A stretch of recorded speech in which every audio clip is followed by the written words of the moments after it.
com o professor Reni Ozzie-Cuquier, que é professor de Relações Internacionais da Escola Superior de Propaganda e Marketing e que está no nosso estúdio em São Paulo. Professor, muito obrigada pela sua participação.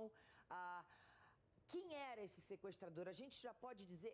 Ele se dizia uma espécie de religioso, né? Mas como eu estava conversando ainda agora com o Guga Chakra, na verdade, ele tem uma ficha policial, ele é suspeito de ter matado a própria mulher, né?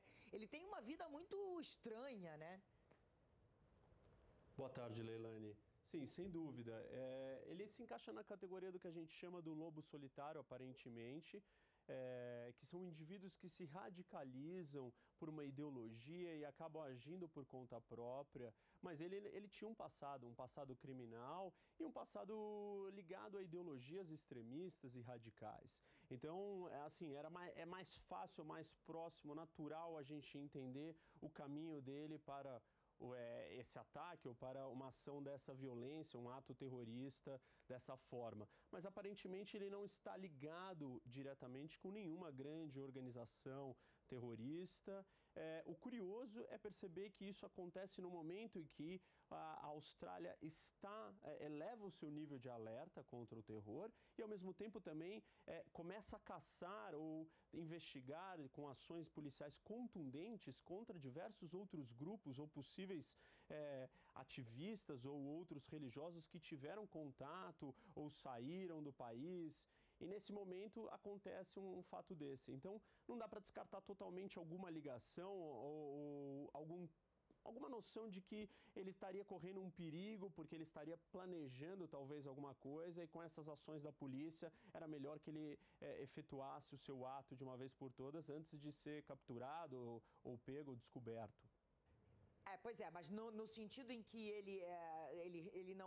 que o atentado em si não foi reivindicado por uma grande organização, é o que a gente vem comentando. Muito provavelmente ele agiu sozinho. Agora, na sua opinião, ele pode ter sido motivado, pode ter uma motivação política, uma motivação extremista, pelo fato da Austrália estar participando dessa força contra o terrorismo?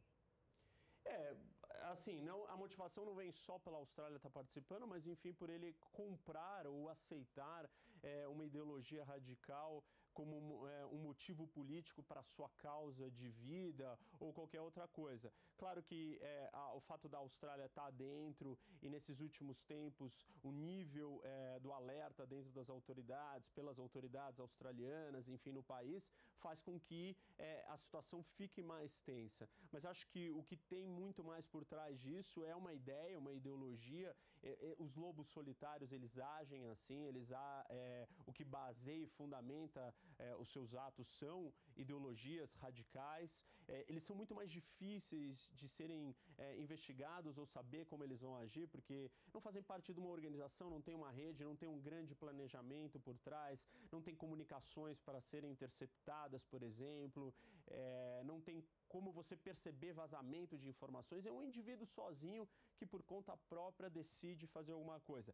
Claro que se essas ações são muito grandiosas ou mais bem planejadas, o próprio indivíduo pode dar indícios, se ele tem que conseguir armamento, bombas, se ele tem que planejar passar muitas vezes no café, enfim, ele começa a se tornar um suspeito, a presença dele, as ações dele começam a suscitar uma certa desconfiança por parte de autoridades e das pessoas que moram no local. A gente não sabe exatamente se esse foi o caso ou se foi uma ação mais esporádica no momento de um descontrole e de repente foi para um ato mais radical mesmo.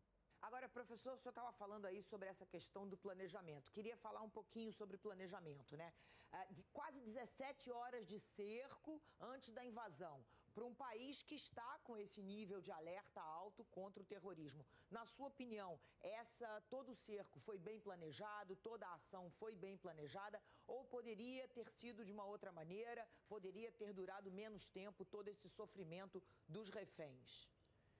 As autoridades sempre quando lidam com situações como essa, Leilani, estão numa posição muito difícil, porque a política oficial de todos os governos deve ser nunca negociar com o terrorismo, porque isso vai acabar levando a uma incidência ou acabar motivando outros grupos a agirem porque sabem que vão conseguir o que querem na base da força, na base do terror. Então, a política oficial sempre tem que ser não negociar. É claro que nessas situações não tem como você não iniciar um processo de negociação, mas sem mostrar também fraqueza para eventos posteriores ou situações similares que podem vir a acontecer.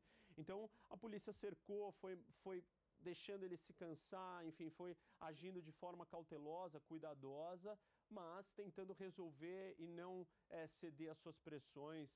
Isso, do ponto de vista da política de combate ao terrorismo, é a forma mais efetiva do que você necessariamente abrir para negociações, e isso pode ser mais complicado no futuro.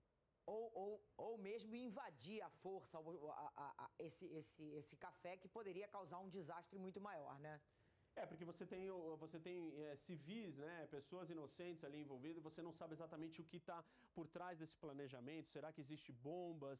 Será que ele está sozinho mesmo? Será que não tem outras pessoas junto? O que ele fez? Quanto ele se planejou? Ele está preparado para esse momento? Nós sabemos que esses tipos de atos terroristas estão ligados com percepções da realidade extremamente fanáticas.